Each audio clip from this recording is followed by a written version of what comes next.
From the Celebrity Theater at Sunset and Vine in Hollywood, it's the Merv Griffin Show. Today, Merv welcomes Orson Welles, Barbara Leeming, Meredith Salinger. And now, here's Merv.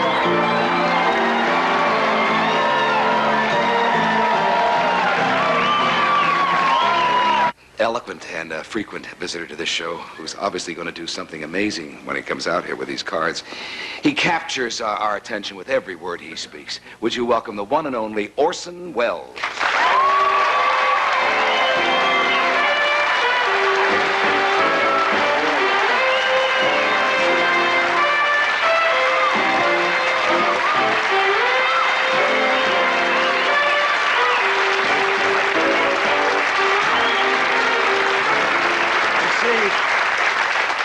You have lost that 20 pounds that you lost last year. I'll get you and for that. Congratulations. Thank you. And look at you. You have dropped about what? But losing a lot with me is so little in its general effect. Orson, it's very just beginning. Noticeable. Anyway, I have 2 decks. You have 2 decks. Untouched by human hands. Sealed, provided for us by the property department. Give me one of them, either one.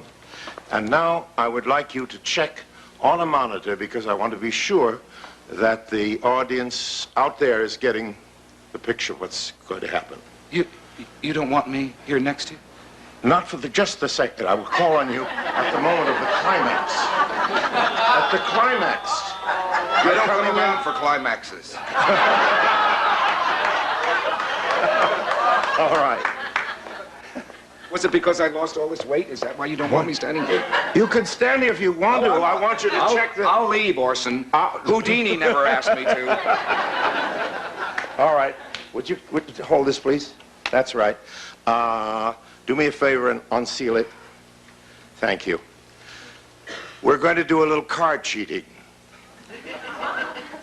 You know that there isn't as much card cheating as there used to be on as grand a scale, because we don't travel nowadays in liners.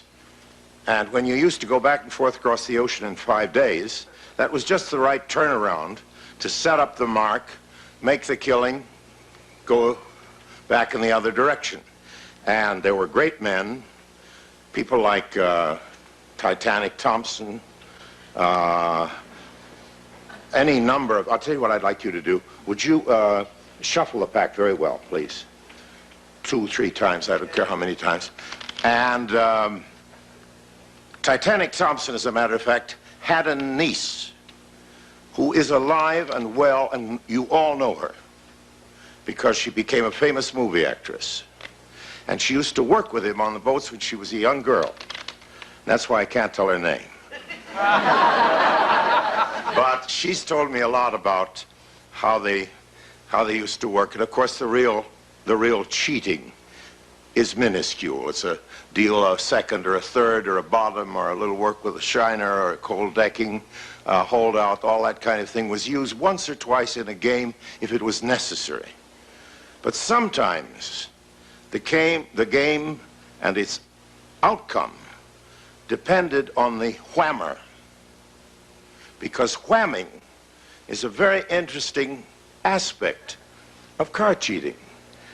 You know, the psychologists have tried to study why people are gamblers. Well, the answer is easy. We want to make some easy money.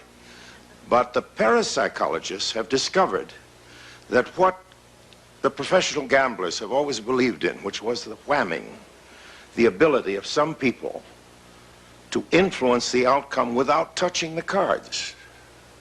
Now, of course, you don't believe that. But maybe we can prove it. Have you shuffled the cards well? Have you taken the jokers out? Yeah. Good. No jokers? Well, all right. What? I shuffled them in. Is that okay? You shuffled them in. Look and take out the jokers, would you? Because it must be a legitimate pack of... and I'll tell you, would you pick up the deck of cards, the case, and would you stand up, please, miss? Thank you. Would you throw the deck, the case of cards anywhere in the audience, please? Thank you.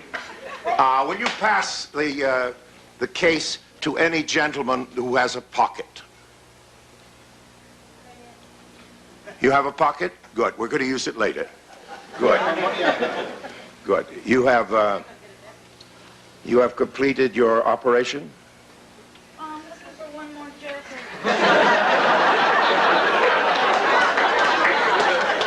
All right. Now, Do you need me yet? Orson, do you need me yet? whamming. Whamming is an art which everyone has to some degree. I don't really need them, but thank you so much for getting them. And there are whammers in this audience. I'll bet a lot of you are and don't know it.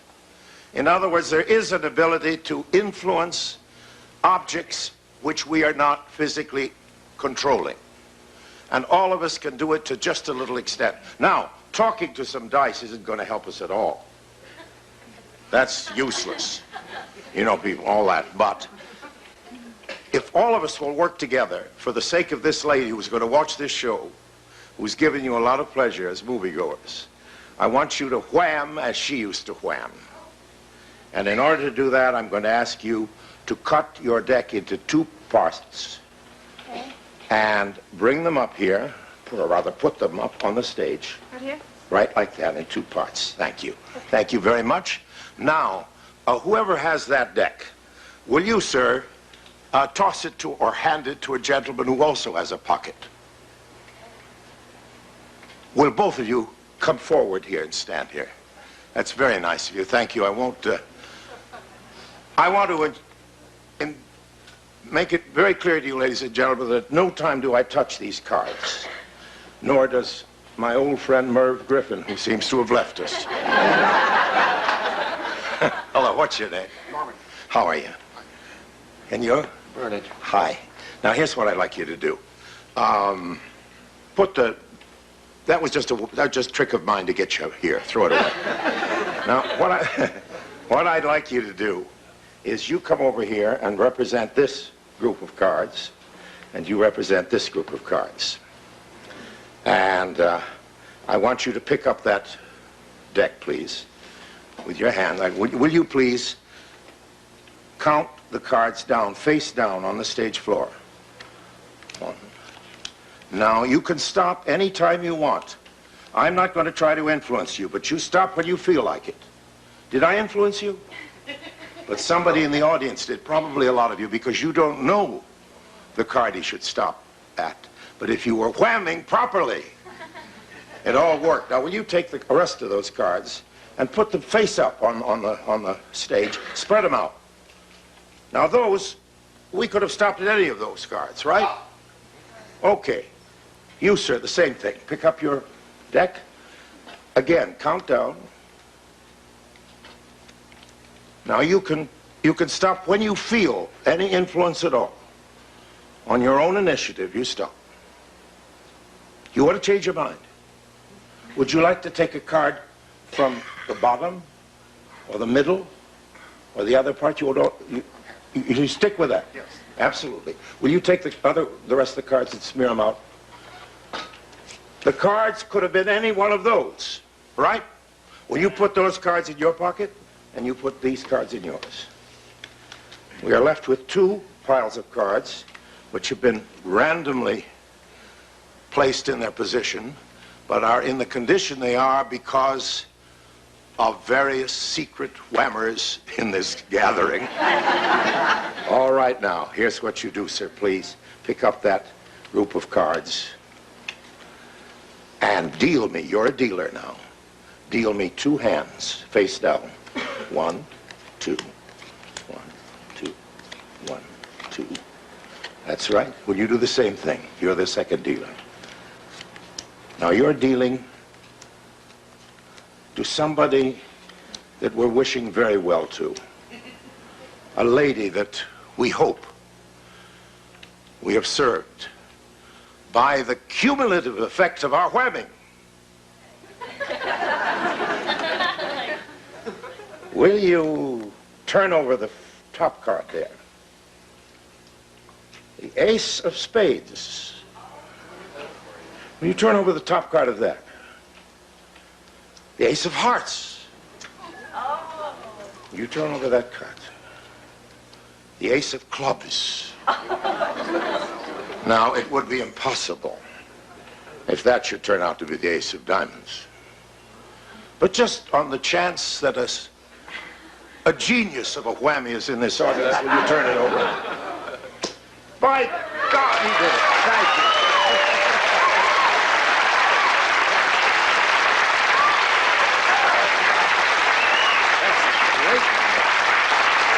We'll come back after this one.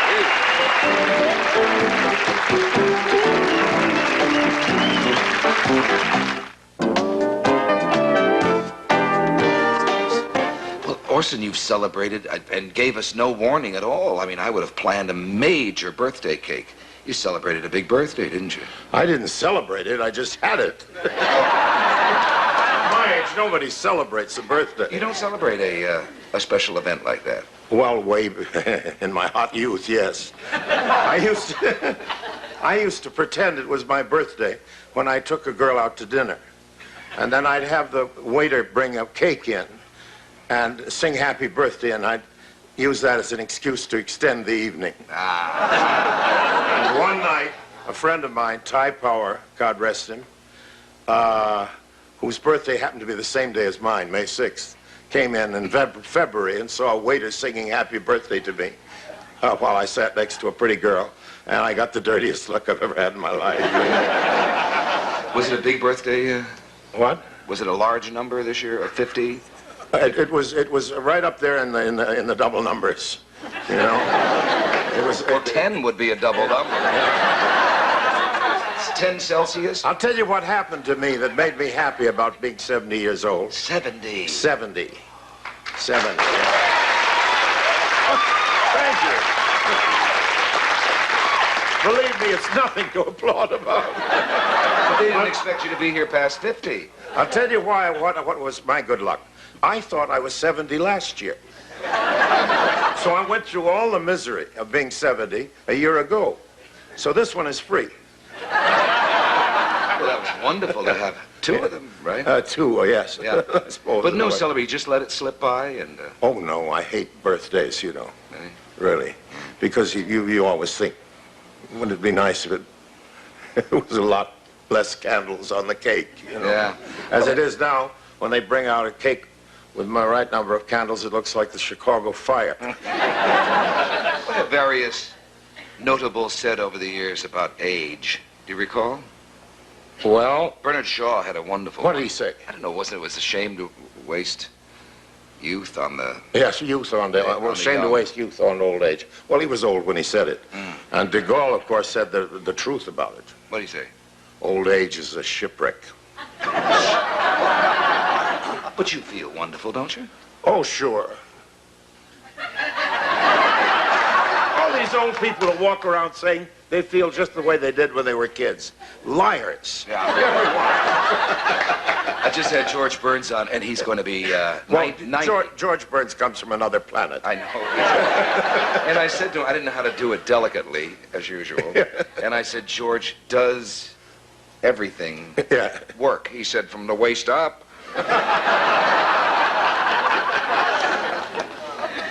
We're going to be talking a little later on the show with the author of your new biography. Which I'm proud to say is a bestseller already. I know. Yeah. But Orson, it really surprised me because I know you well, Yes. and you've never wanted trips down memory lane. I didn't give it to her. Oh, It's an unauthorized biography. but you're speaking And to her. I'm speaking to her. We became friendly, really, after she'd finished writing the book, because I refused even to see her for 2 years. She was 4 years doing research. And everything she has in the book is from another source. And she has researched. In other words, she doesn't give opinions, or if she says something that I say, somebody has told her that. Right. I didn't cooperate at all. Have you read it? I haven't read it. Oh. I haven't read it because I became very fond of her after she'd finished. And I'd like to remain that way. I don't know what she's got in that book. People seem to think that she treats me in a kindly way, and I'd like to believe it's true. But no actor was ever happy with a good notice. Yeah. There's always one thing, you know. Are there certain parts of it, of your life, that were really joyous? Oh, yes. There's certain parts of almost every day that are joyous. I'm not essentially a happy person, but I have all kinds of joy. And there's a difference, you know, because joy is a great big electrical experience. And just happiness is what, oh, I don't know, it's a warthog can be happy. And I don't want to knock warthogs. Why did I pick on them? What about painful times?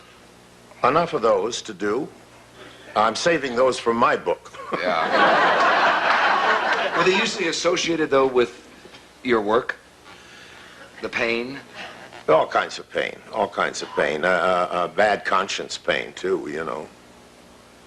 That's the worst, the regrets, the things you think you didn't, the times you didn't behave as well as you ought to have. So that's the real pain. The women in your life are... Women in my Oh, life. Orson, they're fascinating to everybody. Now, come on, if you're going to write your own book after... If you think that I'm going to write a succession of boasts or lies about conquests of that nature, you're mistaken. I think that there's much too much talk and not enough action in the world. But one of your wives, oh, I have envied you so many years for Rita Hayworth. That's one of the dearest and sweetest women that ever lived. And I guess I did her last appearance with her. Really? Yeah, and we got up and we sang, we rehearsed it, and we did a let's take an old-fashioned walk together. And it was just, it was early, very early 70s, 1970, 71. Before the disease had really... Before the Alzheimer's, yeah, which no one knew. No one realized. They thought, they all said, she's a drunkard. Well, And she I never wasn't. believed that she was a drunkard. I didn't know about Alzheimer's disease, but I believed that something like that was wrong with her when that began to happen. I wasn't seeing her, but I was hearing these stories, and it was so foreign to her nature. It was so unlike her. Do you remember how you first saw her? Or Oh, certainly, in a full page in Life magazine. I was in South America, and I saw that picture and vowed that I was going to see that girl. It was awfully hard to get her on the phone. Did you also vow that you would marry her? And Yeah, and we were a long time together. I think I was lucky enough to be with her longer than any of the other men in her life. And she is a dear person, and she was a wonderful wife and an extraordinary girl in every way. And I've never heard anybody, I've never heard anybody who sounds like an enemy, or she doesn't have them. no. Fiery Latin temper? Well, she's half gypsy, you know. And she never got mad at me once. But she used to throw the stuff around the house a little bit when she'd think about Harry Cohen. Well, the head of the studio. Yes. Yeah. We must remember that he got the biggest funeral that anybody ever had in Hollywood, biggest turnout. Right. And somebody said to, you know the story, somebody said to, who wrote The Apartment and everything, Billy Wilder. Billy Wilder. Wonderful Billy Wilder. I said to Billy Wilder, why are there so many people here at Harry Cohen's funeral? And he said, well, give the people what they want. We'll come back with Orson Welles.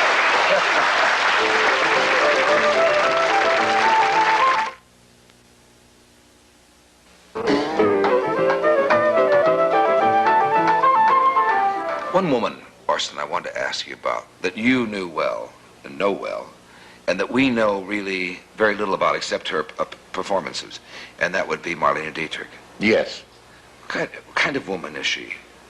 Well, she's the most loyal friend that anybody could ever ask for. Her loyalty is ferocious, and her professionalism is impeccable. She has a marvelous sense of humor. She was one of the all-time glamour people. And we did our magic show together, you know, for a long time. And so we had not only a long friendship, but also a long professional association. How would you compare what we are experiencing on television, Orson, these prime time, well, they're called soaps, they're prime time dramas. I'm talking about Dynasty Dallas, Falcon Look, they're Crest. soaps, come on. They're soaps. How would you compare There's nothing those? wrong with being a soap. It's a perfectly legitimate form. But isn't that exactly what you were doing on radio? Those No. I acted in soap operas in the day to make my living. I did a lot of those. I remember I played a cad in one of them. I was trying to seduce a girl. It took us about 13 weeks in one rumble seat to get anywhere. But it was the same plot as we see on TV now. Yeah. But it isn't. My own show was the soap opera. We did the same kind of thing you make movies of, full-length stories, Right. you know, with only one commercial break. And you were what? At what age at that time? About 20? I was young. Young.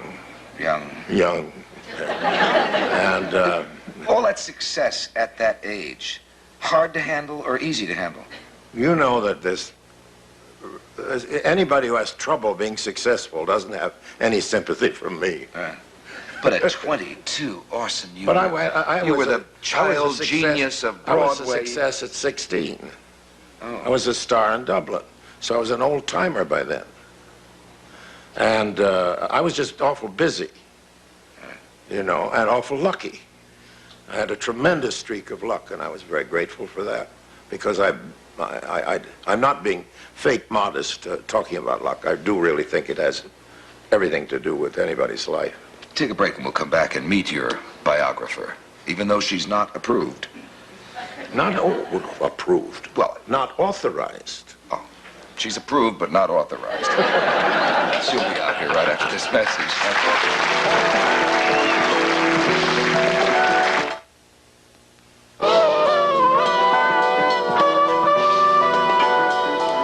As a result of how many years in-depth research? 2 years of chasing and research.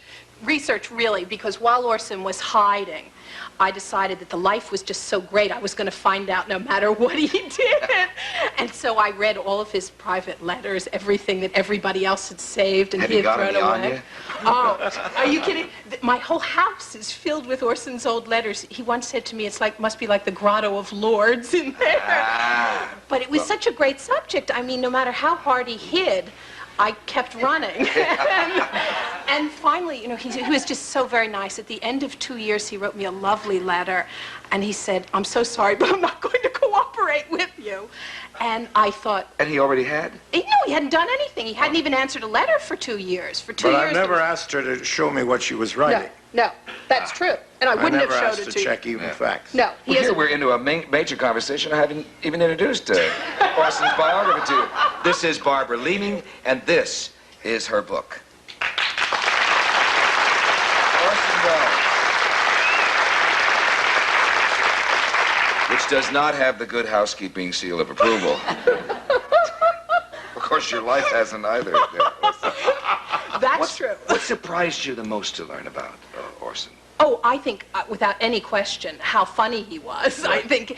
But, I mean, in terms of his life, I think it was the ups and the downs in childhood. As I said to you once, am I ever going to get you to be 20 years old? Because when Orson was saying before that he was in Dublin at 16 and an enormous success, what he isn't telling you is that at 17 he was a huge failure in New York. Because Why should I blabber about these little ups and downs? Those are things actors don't tell you about failures. Yeah, but do you know what they said to him? I mean, I'm sure you don't remember this, but it's one of my favorite stories. When Orson came back from Dublin with great notices saying this is just such a discovery, he rushed right into the Schubert's office in New York, and he had his New York Times review saying, he's wonderful.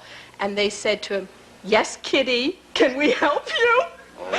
And you don't remember that, but Roger told me that. It's an invention. It isn't an invention, Orson. It's an invention of Roger Hill's. Roger is Orson's oldest friend and his former school teacher. Aha. And what Orson doesn't remember or won't admit, Roger will tell you very willingly. Really? So you had a good source. He's in his 90s. Yes. And we talk on the phone every 2 or 3 days. Gee. He's the most wonderful person. I mean, Orson said something to me very early on. He said, you know, you're never going to understand me unless you know the people that were around me. And that was one of the reasons that I spent a lot of time talking to other people, even after I had chased Orson and gotten him. What areas have you uncovered for the first time in the Orson Welles biography? I think the thing that hadn't really been written about at all before is Orson's political career. And for me, that was absolutely fascinating. Well, we all know, or we have heard, that he was a great friend of Roosevelt's. Of Roosevelt's, yeah. Right. And was associated with him in... Yeah, but I was also, I had a political column, and I also was the editor of a magazine. So I was very busy in that area for a while. But didn't so you long ago, contemplate everybody's forgotten. Running for office? And didn't Roosevelt encourage you to do it? Yes, he wanted me to, but I think he said he wanted me to make me happy. Yeah, but there was a serious race. I mean, the thing that fascinated me was that there was a strong possibility that you were going to run in Wisconsin when McCarthy was the other candidate. And unfortunately... And I decided not to. Now, it's always been on my conscience. Everybody told me that because of the dairy interests, I couldn't win, and the war hero would. So I quit. I didn't even start, not quit. And supposing I had won, there never would have been a McCarthy era. Yeah. That's right. Yeah. Terrible That's thought, right. you know. Yeah. It's a wonderful thought. Had you won... But I wouldn't have, so I'm lucky. I'm lucky I didn't. Right. But you did have some kind of official function with Roosevelt's. I didn't have an official function. Did you ever most work of with us him? were who were around him, old and young, were unofficial. Yeah. You know, there were only a few people with titles on the door. You know. But did you ever rehearse him for his fireside No, chats? He didn't need rehearsal. He was he was the superb actor. Did Eleanor like you? No. Oh. Tell why not, Orson. No. Come on, Orson, tell the truth. Why did Eleanor Roosevelt hate you? I don't know why not. You probably have some lie. No, you told me this. What about the cooking? Tell about the cooking, what you said. Oh, I made some slighting remark about the cuisine at the White House. And she didn't like it? No, I don't think that's why she didn't like me. She didn't trust me. I had a tendency when I visited to keep the president up too late. And I came under the heading of a bad influence. I adored her and admired her, but it was one of the many cases of unrequited friendship in my life. He loved people in the theater, didn't he? Yes, and he liked talk, and he liked sitting up, and they didn't like him to do it. So that Somebody said that he once called, or that Mrs. Roosevelt once called Orson a pubescent backroom boy. Now, I never heard that. Whether that was so or not. You were awfully young, though, still, even then. You were young for a long time. But Roosevelt had something against me, which is that I did the Christmas Carol every year on the radio. And until I'd started doing that, it had been a great family institution for all the children and grandchildren to gather around and for Mr. Roosevelt to read it aloud. And once they had it on the radio, they said, we want to hear it on the radio. We want to hear Orson. He didn't like that. What did you find out about the women in his life? There he goes again. Well, and his appreciation of them. I found out a lot. First of all, that was a very difficult area to cover because every time it seemed, when I was in New York, I would go out to dinner. I would find another lady who wanted to tell me her stories of her romances with Orson. And then I would call Orson on the phone and I would say, so-and-so told me a great story about a big romance with you. And Orson would say, it's not true. It's absolutely not true. What gentleman would ever tell you if it was true? So then I would have to go back to these poor women and say, Mr. Wells denies that you ever had anything going on. Put me in a very difficult position. Your mistake was in going back to them. That's right. Oh, I had to be polite. I mean, Approximately how many were there? thousands, according. Certainly, I mean, one of my big sources was a second-hand source because. Look at the two of them. Can you see? Have you ever seen a more gossipy couple? Be quiet. You know, Listen, don't talk. We'll give you this one. Okay. when Orson was out here in the 40s, come on, we'll tell. Yeah. He Name had- names, everything. Oh no, you kidding? We'll be in court. Oh. He had a hunchback dwarf who was his driver, and Shorty. Yes. Who Yes. did tricks? No, he didn't do tricks, he took notes. And he loved Orson. He called Orson the boss. And what Shorty would do was to report everything to anyone who would listen. And he also, I think, would make things up half of the time, too, because he'd say, oh, you know, all those women, they love the boss. They just love the boss. So I had people who, how many years later is this? 40 years later, were remembering these stories, these absolutely outrageous stories, which I still don't know if they're true or not. And I'd say, how did you find that out? And they'd say, oh, Shorty told us. So you see, it's all from them. It's all a tissue of lies from a lot of people who are safely gone to their reward. Sure. There were a I'll lot of probably real have ones. Shorty on the show very soon with his book. He was a great character. Was he? He'd been a burglar, a second-story man. He was small enough they could put him through a transom. And Joe Cotton and I used to have him working for us in New York. And when we went to Hollywood, we tossed to see who would lose, and the one who lost got Shorty. But he was devoted and wonderful. And once when I was broke, or very close to it, one of the many times when that's happened, Shorty heard about it.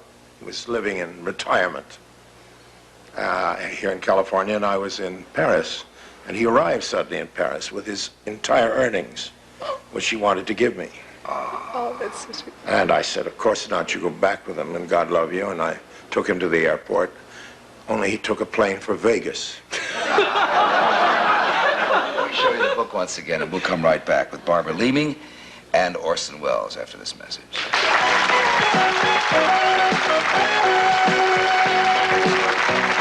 The other day, my boyfriend...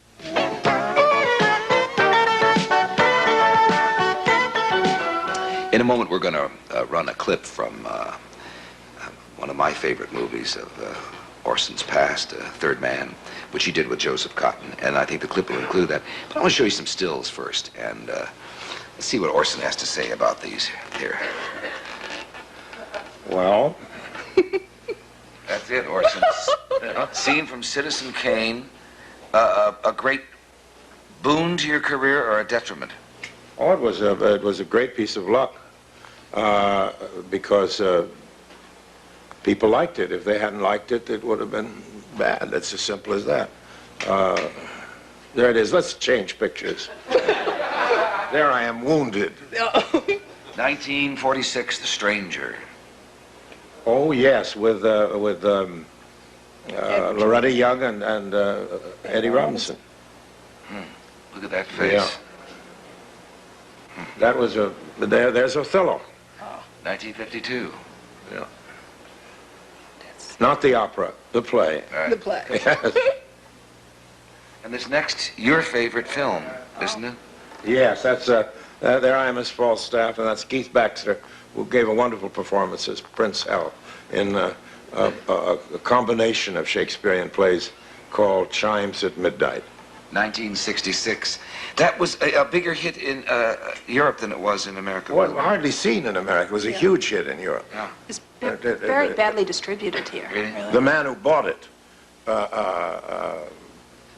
didn't have the financial resources to Is it sell some of your best film work in that film, Chimes at Midnight?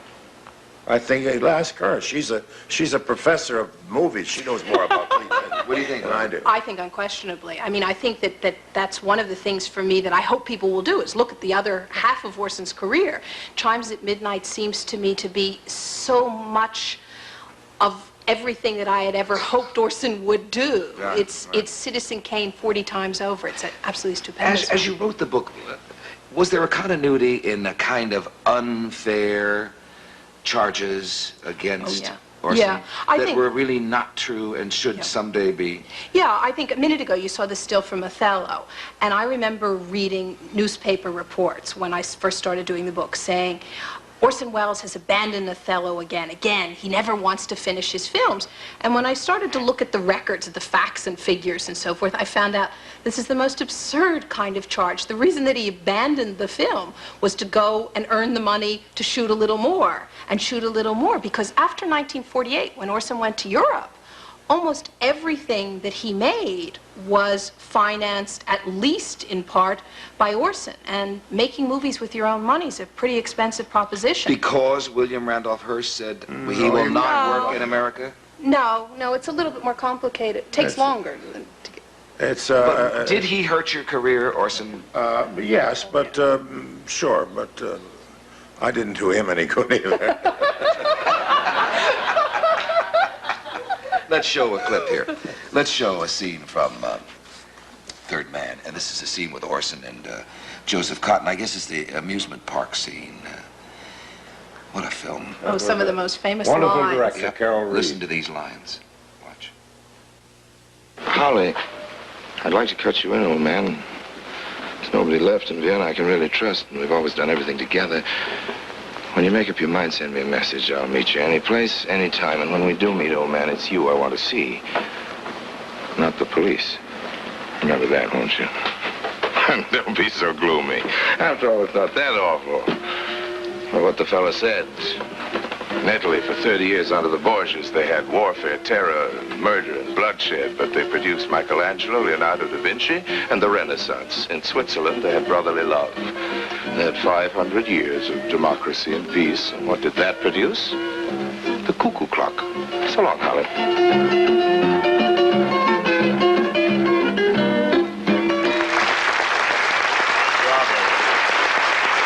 Wonderful, Orson. You know, I wrote that line and then was indignantly denounced by all the Germans because it turns out the Swiss don't make cuckoo clocks. The Germans do. The Germans do. In the Schwarzwald, yes. Well, Barbara, I can't tell you what you've done for, not only for all the Orson Welles fans out there and the readers who love to buy those books and read stories of people's lives, which are far more interesting than anything you can make up.